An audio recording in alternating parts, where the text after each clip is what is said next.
Então, como é que você ensinaria a uma criança sobre tudo isso de que estamos falando? Perguntei a Robert. Como podemos facilitar a tarefa dos pais, especialmente quando eles próprios não sabem do que se trata? Escrevi um livro sobre o assunto, foi a resposta. E onde está? Em meu computador. Está lá há anos, em pedaços. De vez em quando acrescento algo, mas nunca consegui organizar o material. Comecei a escrevê-lo depois que meu outro livro virou best-seller, mas nunca acabei o livro novo. Só tenho pedaços. E estava em pedaços mesmo. Depois de ler os capítulos, achei que o livro tinha méritos e que devia ser publicado, sobretudo nestes tempos em transformação. Concordei em ser a coautora do livro de Robert. Perguntei-lhe da quan- Perguntei-lhe de quanta informação financeira ele achava que uma criança precisaria. Ele falou que dependeria da criança. Ele sabia que desde garoto queria ser rico e teve a felicidade de encontrar uma figura paterna que era rica e quis orientá-lo. A educação é o fundamento do sucesso, disse Robert. Da mesma forma que as habilidades acadêmicas são importantes, as habilidades financeiras e de comunicação também o são. O que se segue é a história dos dois pais de Robert, um rico e outro pobre, mostrando as habilidades que ele desenvolveu ao longo de uma vida. O contraste entre os dois pais oferece uma perspectiva importante. Apoiei, editei e compilei este livro. Para os contadores que lerem, peço que suspendam seus conhecimentos acadêmicos e abram suas mentes às teorias apresentadas por Robert. Embora muitas delas contestem os próprios princípios contábeis geralmente aceitos, eles oferecem uma valiosa percepção da forma como os verdadeiros investidores analisam suas decisões de investimento. Quando nós, como pais, aconselhamos nossos filhos a irem para a escola, estudar muito e obter um bom emprego, fazemos isso muitas vezes em decorrência de um hábito cultural. Sempre foi certo dizer isso. Quando encontrei Robert, suas ideias de início me espantaram. Tendo sido criado por dois pais, ele foi ensinado a procurar dois objetivos diferentes. Seu pai instruído o aconselhava a trabalhar para uma grande empresa. Seu pai rico o aconselhava a ser dono de uma grande empresa. Ambas as trajetórias de vida exigiam instrução, mas os objetos de estudo eram completamente diferentes. Seu pai, instruído, o incentivava a ser uma pessoa instruída. Seu pai rico o incentivava a contratar pessoas instruídas. Ter dois pais causou muitos problemas. O pai verdadeiro de Robert era superintendente de educação do estado do Havaí. Quando Robert estava com 16 anos, a ameaça de "se você não tirar boas notas, você não vai conseguir um bom emprego" tinha pouco efeito. Ele já sabia que sua história e sua trajetória profissional era ser dono de empresas, não trabalhar para elas. De fato, se ele não houvesse tido no curso secundário um orientador escolar sábio e persistente, poderia não ter continuado os estudos. Ele admite isso. Estava ansioso para começar a acumular seus ativos, mas finalmente concordou que uma educação superior também lhe seria útil. Na verdade, as ideias deste livro são provavelmente muito extremas e radicais para a maioria dos pais. Alguns estão tendo dificuldades até para manter seus filhos na escola. Mas à luz de nossos tempos em transformação, como pais, precisamos estar abertos a novas e ousadas ideias. Incentivar filhos a serem empregados é aconselhar nossos filhos a pagar mais do que a justa parcela em impostos ao longo da vida, com pouca ou nenhuma esperança de uma aposentadoria. De fato, a maioria das famílias trabalha de janeiro a meados de maio para o governo, apenas para cobrir seus impostos. São necessárias novas ideias e este livro as oferece. Robert afirma que os ricos educam seus filhos de forma diferente. Eles ensinam os filhos em casa, em volta da mesa de jantar. Essas ideias podem não ser aquelas que você escolheria para discutir com seus filhos, mas obrigada por olhar para elas. E eu o aconselho a continuar buscando. Em minha opinião, como mãe e auditor independente, o conceito de simplesmente ter boas notas e achar um bom emprego é uma ideia velha. Precisamos de novas ideias e de uma educação diferente. Talvez falar para seus filhos sobre lutar para serem bons funcionários e criarem sua própria empresa de investimento não seja uma ideia tão má. Espero, como mãe, que este livro auxilie outros pais. Robert espera poder informar a outras pessoas que qualquer um pode alcançar a prosperidade se decidir fazê-lo. Se você for um jardineiro, ou um porteiro, ou até um desempregado, você tem capacidade de instruir-se e de ensinar a quem você ama a cuidar de si próprio financeiramente. Lembre-se que a inteligência financeira é o processo mental pelo qual resolvemos nossos problemas financeiros. Hoje, estamos enfrentando mudanças globais e tecnológicas iguais ou até maiores que as ocorridas anteriormente. Ninguém tem uma bola de cristal, mas um fato é certo: à nossa frente descortinam-se mudanças que estão além de nossa realidade. Quem sabe o que o futuro nos trará? Mas aconteça o que acontecer, temos duas escolhas fundamentais: a segurança ou a inteligência, preparando-nos, instruindo-nos e despertando nosso gênio financeiro e o de nossas crianças. Sharon Letcher.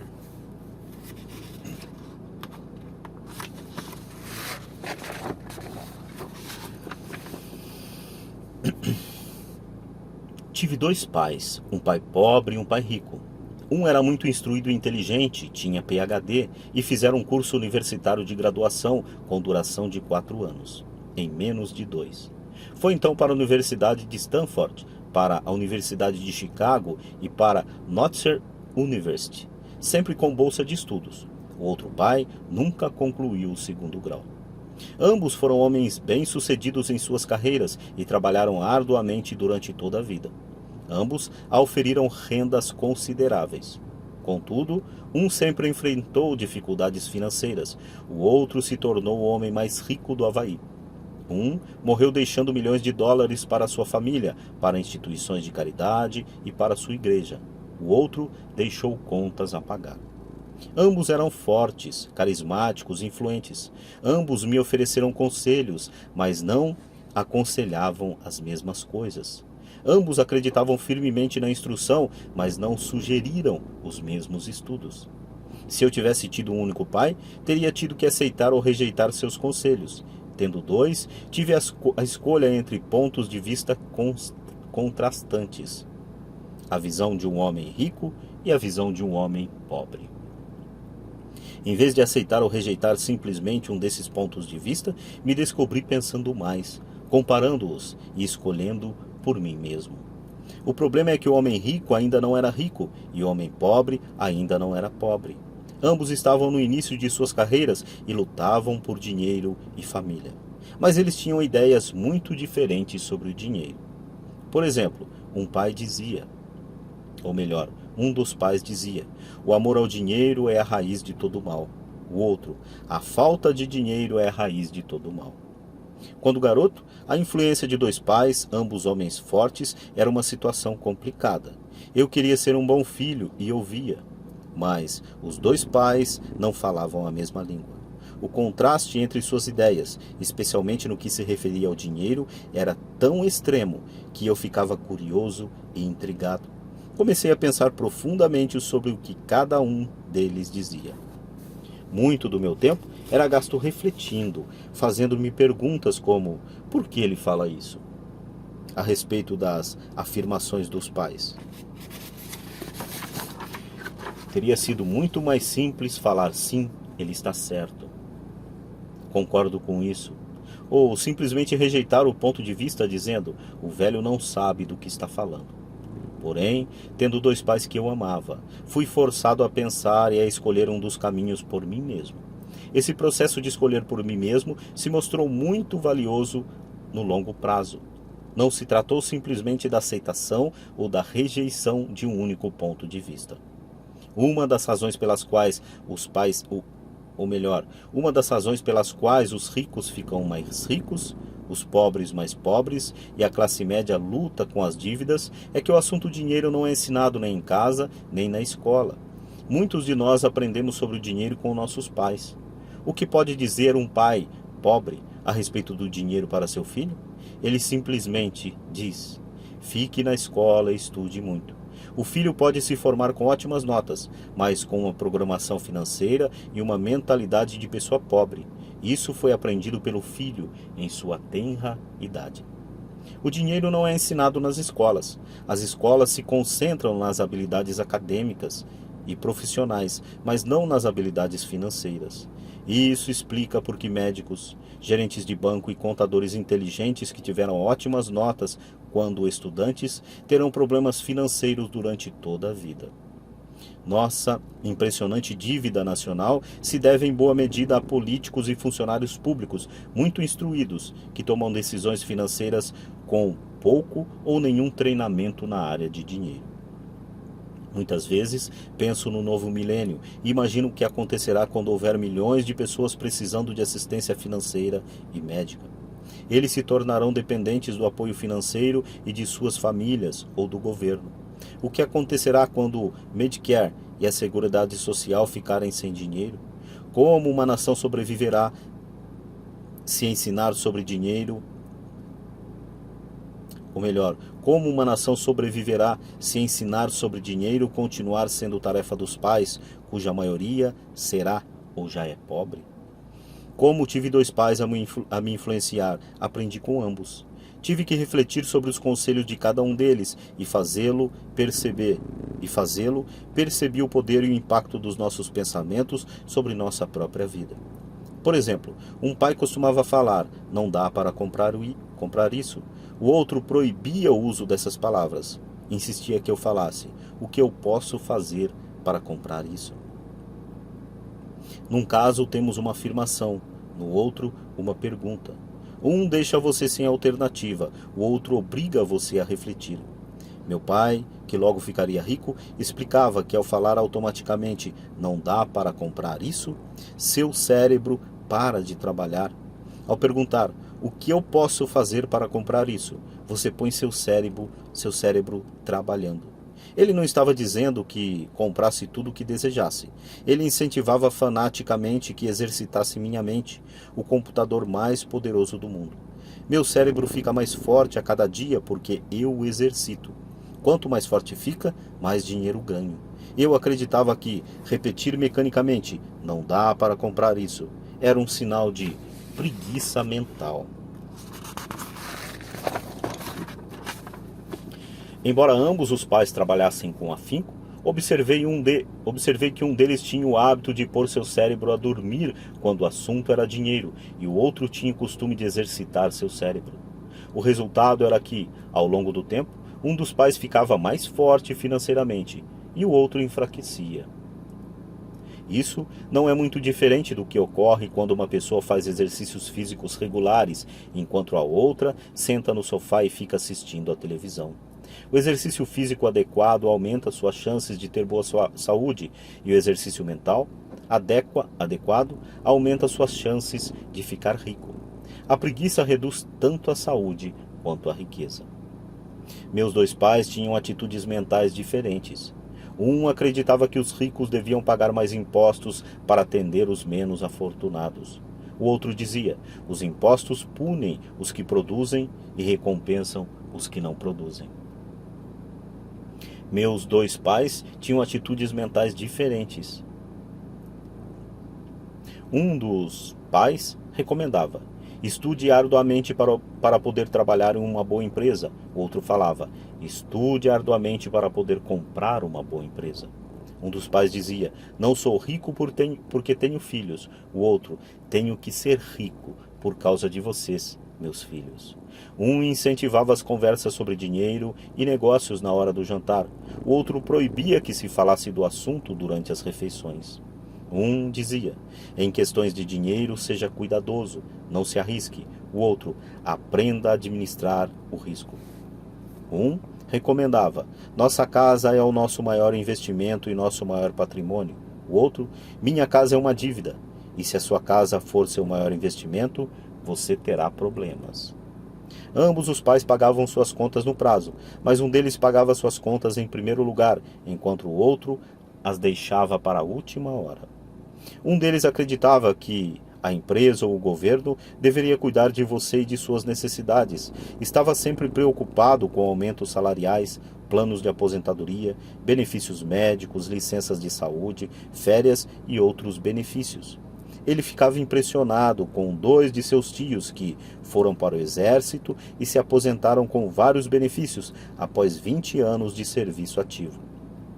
Ele adorava a ideia de assistência médica e serviços de reembolso de alimentos que os militares ofereciam a seus aposentados. Ele também se empolgava com as cátedras vitalícias do sistema universitário. A ideia de estabilidade no emprego e benefícios trabalhistas lhe parecia às vezes mais importante do que o próprio emprego. Dizia frequentemente: "Trabalhei muito para o governo, mereço essas mordomias." O outro pai acreditava na total autossuficiência financeira. Ele sempre se manifestava contra a mentalidade dos dinheiros e falava que isto, ou melhor, ele sempre se manifestava contra a mentalidade dos direitos e falava que isso estava criando pessoas fracas e financeiramente necessitadas. Ele dava muita ênfase à competência financeira. Um dos pais lutava para poupar alguns poucos dólares. O outro simplesmente criava investimentos. Um pai me ensinou a escrever um currículo impressionante para que eu pudesse encontrar um bom emprego. O outro me ensinou a fazer sólidos planos financeiros e de negócios, de modo que eu pudesse criar empregos. Ter dois pais fortes me proporcionou o luxo de observar o impacto de diferentes formas de pensar sobre a própria vida. Observei que as pessoas moldam suas vidas por meio de seus pensamentos. Por exemplo, meu pai pobre sempre me dizia: "Nunca vou ficar rico." E isso acabou acontecendo. Meu pai rico, por outro lado, sempre se referia a si próprio como sendo rico. Ele dizia coisas como: "Sou um homem rico" e "pessoas ricas não fazem isso." Mesmo que estivesse totalmente quebrado após um revés financeiro, ele continuava a se considerar um homem rico. Ele se justificava dizendo: "Há uma diferença entre ser pobre e estar quebrado. Estar quebrado é algo temporário, ser pobre é algo eterno." Meu pai pobre dizia: "Não ligo para o dinheiro." Ou: "O dinheiro não é importante." Meu pai rico sempre dizia: "Dinheiro é poder." O poder de nossos pensamentos nunca poderá ser medido ou avaliado, mas desde jovem se tornou óbvio para mim a tomada de consciência de meus pensamentos e da forma como me expressava. Observei que meu pai pobre não era pobre por causa do dinheiro que ganhava, que era bastante, mas por causa de seus pensamentos e ações. Quando garoto, tendo dois pais, me tornei consciente de que deveria ser cuidadoso com os pensamentos que decidisse adotar como meus. A quem ouviria? A meu pai rico ou a meu pai pobre? Embora ambos tivessem um enorme respeito pela educação e pelo aprendizado, eles discordavam quanto ao que era importante aprender. Um queria que eu estudasse arduamente, me formasse e conseguisse um bom emprego para trabalhar pelo dinheiro. Ele queria que eu estudasse para me tornar um profissional, um advogado ou um contador, ou que fosse uma escola de negócios para obter um MBA. O outro me incentivava a estudar para ficar rico, para entender como funciona o dinheiro e para aprender como fazê-lo trabalhar para mim. "Não trabalho por dinheiro", costumava repetir uma e outra vez. "O dinheiro trabalha para mim." Com 9 anos de idade, resolvi ouvir e aprender como meu pai rico tudo sobre dinheiro. Ou melhor, com 9 anos de idade, resolvi ouvir e aprender com meu pai rico tudo sobre dinheiro. Optei por não dar ouvidos ao meu pai pobre, pois, mesmo que fosse ele quem possuísse todos os títulos universitários. Uma lição sobre Robert Frost. Robert Frost é meu poeta favorito. Embora goste muito de suas poesias, a minha preferida é The Road Not Taken. Quase todos os dias recorro a essas lições.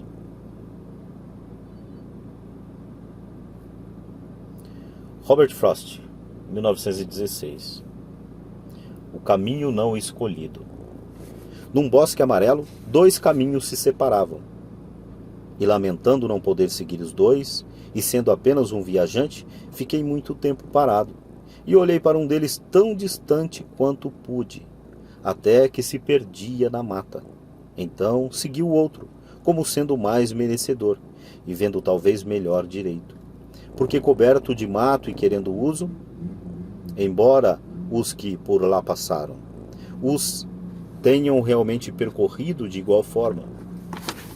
E ambos ficaram essa manhã, com folhas que passo nenhum pisou. Guardei o primeiro para o outro dia, embora sabendo como um caminho leva para longe. Duvidasse que algum dia voltasse novamente. Direi isto suspirando, em algum lugar, daqui a muito e muito tempo. Dois caminhos se separam em um bosque, e eu escolhi o menos percorrido. E isso fez toda a diferença. Robert Frost, 1916. É com grande alegria e prazer no coração que eu termino mais esta leitura. Se essa leitura lhe foi útil, você pôde acompanhar do início ao fim e pôde engrandecer de alguma maneira a tua vida, e você queira contribuir para que essas leituras continuem sendo feitas, isso como uma troca de energias, né? Você usufruiu de um trabalho e, se achar viável, pode estar contribuindo com esse trabalho também.